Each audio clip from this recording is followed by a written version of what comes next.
están listas. Sentir que puedes vivir la vida más tranquila es posible. Vice Vida, el poder de la tranquilidad.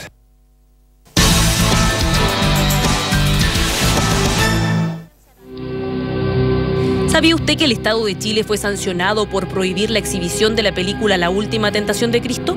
Tal cual lo oye, la Corte Interamericana de Derechos Humanos consideró que nuestro país había violado el Pacto de San José de Costa Rica al censurar la cinta. Particularmente, lo que señala la Corte Interamericana en su fallo es que existen dos dimensiones del derecho a la libertad de expresión. Una dimensión individual, mediante la cual toda persona tiene derecho a expresar su opinión libremente, y también a que esa opinión o esas manifestaciones artísticas, que puede ser una concreción del derecho a la libertad de expresión, llegue al mayor número de destinatarios posible. Y por otra parte, el derecho a la libertad de expresión tiene una dimensión social que dice relación con que todas las personas que son titulares de los derechos de la Convención Americana tienen derecho a recibir información o a presenciar manifestaciones artísticas, culturales, como lo puede ser en el caso de la película. En aquel entonces, la legislación chilena, particularmente la Constitución Política de la República, en su artículo 19, número 12, poseía una norma que permitía que las películas fueran censuradas previamente, lo que se contradecía a lo que declara la Convención Americana de Derechos Humanos. El organismo prohíbe cualquier tipo de censura previa y solo permite restringir el público mediante la calificación por edad. Una vez que sale el fallo que condena al Estado de Chile, la Corte Interamericana de Derechos Humanos determina que el Estado de Chile tiene que adaptar su legislación, léase, la Constitución Política de la República, al marco de la Convención Americana. Es decir, tiene que eliminar la censura previa del ordenamiento jurídico. El Estado debió pagar una millonaria indemnización y modificar su constitución política, la que prohíbe expresamente cualquier tipo de censura previa y que permitió que finalmente en el año 2003 el polémico filme que muestra a un Cristo humanizado fuera exhibida en la pantalla grande de nuestro país. Dentro de los contenidos que a nosotros nos interesaba exhibir era, por supuesto, La Última Tentación de Cristo, por el director, por la trayectoria y porque luego de tantos años ya era atípico que no se pudiera exhibir una película de esas características que ya se había dado hasta por el cable. Por eso para nosotros era como un caballito de batalla importante en esa época para determinar que esa película tenía que ser calificada y no vetada como estaba originalmente por la censura cinematográfica. La distribuidora de la película solicitó una nueva calificación al fin de que fuera levantada la censura y los chilenos pudiéramos ver esta cinta en el cine. La censura es un elemento anacrónico que obedeció a otras necesidades legítimas o no, que no se adecúa a la realidad del mundo actual. Finalmente, en el año 2003, el polémico filme llega al Centro Arte Alameda. Fue muy emocionante haber logrado también ese proceso. Hubo un interés de la prensa gigantesco, hubo un revuelo mediático, vino menos gente de lo esperado, porque ya todos la habían visto. Los más cinéfilos la vinieron a ver en 35 milímetros, que era lo que correspondía originalmente.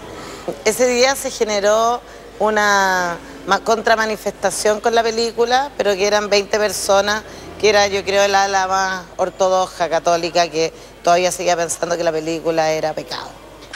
Desde siempre se han hecho películas tomando la persona de Cristo, y obviamente hay algunas que están más pegadas a lo que dice la Sagrada Escritura y otras que caen en la categoría de novelas. Ahora, la reacción que las personas tienen cuando sale la figura de Cristo en alguna de estas cintas, creo que de repente no hay que ser tan fanático tampoco, porque mientras más se digan cosas en contra, más propaganda se le hace. La Última Tentación de Cristo estuvo en cartelera un mes en el Centro Arte Alameda. Fue recalificada como para mayores de 18 años y el primer día recibió cerca de 3.000 espectadores. Se puso fin así a la censura cinematográfica en nuestro país, pero no a las polémicas. Años después serían otras las películas religiosas que causarían revuelo en Chile y en el mundo.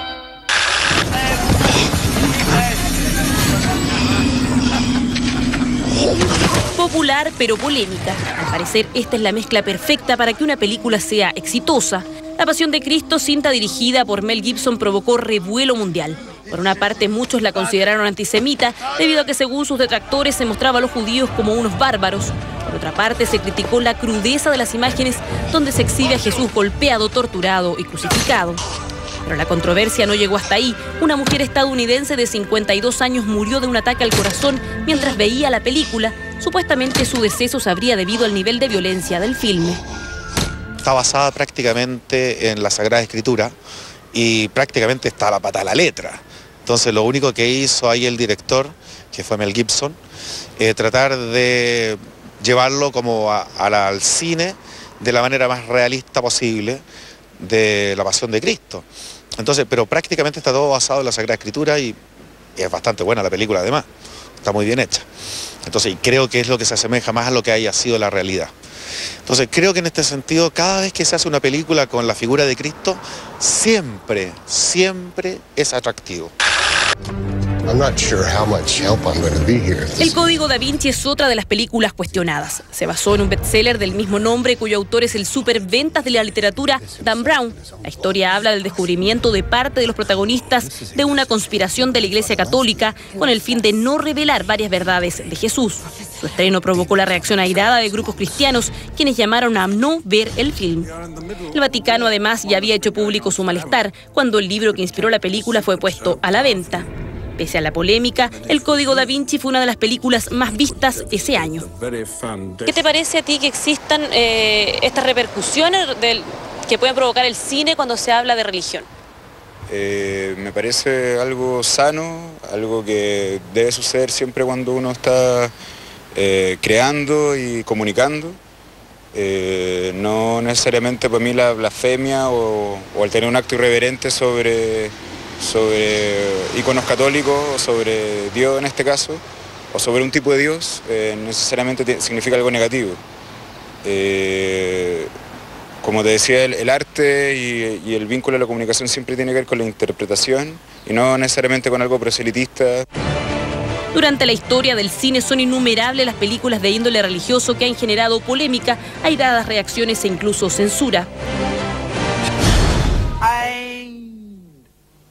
La vida de Brian en 1979 fue considerada en Estados Unidos una falta de respeto al mundo católico por mostrar a un joven judío que tras ser confundido con el Mesías fue crucificado. La cinta fue prohibida en algunos estados norteamericanos y censurada en Irlanda y Noruega.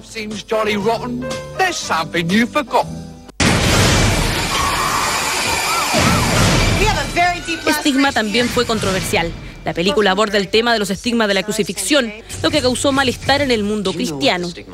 Un final mucho más dramático trajo el cortometraje Sumisión. En él se muestra a una actriz desnuda y con algunos versículos del Corán pintados en su cuerpo. Su director fue asesinado públicamente por Mohamed Bouyeri, un holandés musulmán enfurecido porque sentía que el filme atacaba injustamente al Islam. Nosotros no podemos invitar a un musulmán a usar la violencia con una persona que no es musulmana y que nos ha agredido. Lo que nosotros tenemos que hacer es buscar, sentarnos con esa persona y conversarle y preguntarle por qué hizo eso. Ficción que puede acarrear dramáticas realidades, pero ¿es la polémica lo que buscan los directores o sencillamente se trata de una repercusión desmesurada? Igual siempre es bueno generar polémica en cierto sentido, ¿cachai? Como porque genera debate, genera conversación. No sé si estrictamente uno puede pensar que lo hacen con una intención final o con algo ya preconcebido, pero sí les interesa salir un poco de los márgenes y plantear cosas distintas. Corpus Domini nostri Jesu Christi, custodior animam tuam in vitam aeternam.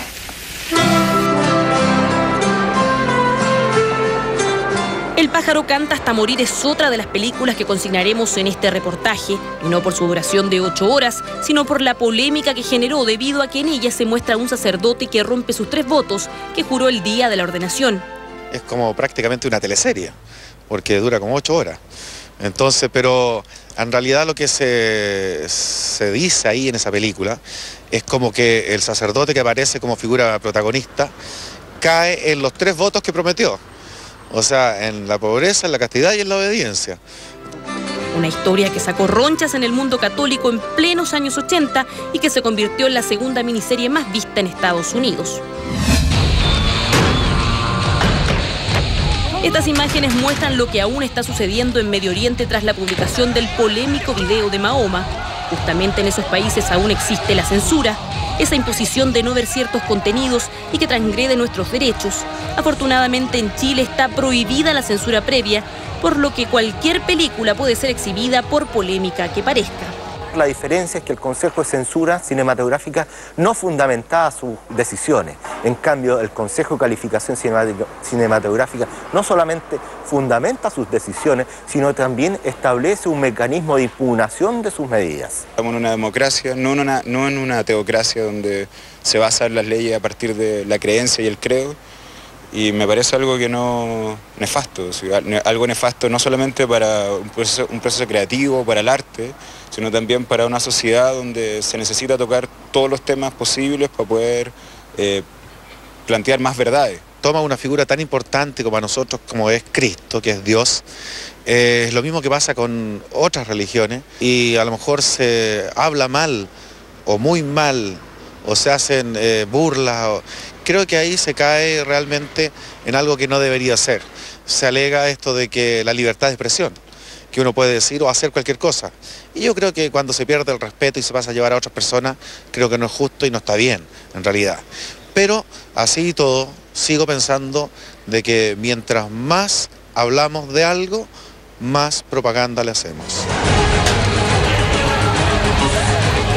El problema es que no todas las culturas y claramente no todas las religiones se toman esto con prudencia y tolerancia.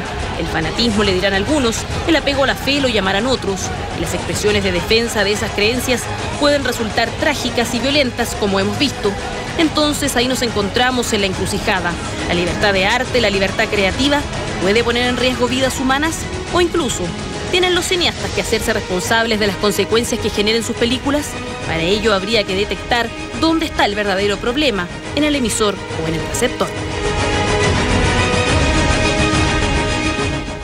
Bueno, y a continuación los invitamos para que sigan nuestra programación con Mega Films y la película Crank, Alto Voltaje, posteriormente la teleserie La Reina del Sur. Como siempre, imperdible en pauta con Soledad Doneto. Muchísimas gracias. Buenas noches. Hasta mañana. Gatorade, la evolución continúa. Presenta Mega Films.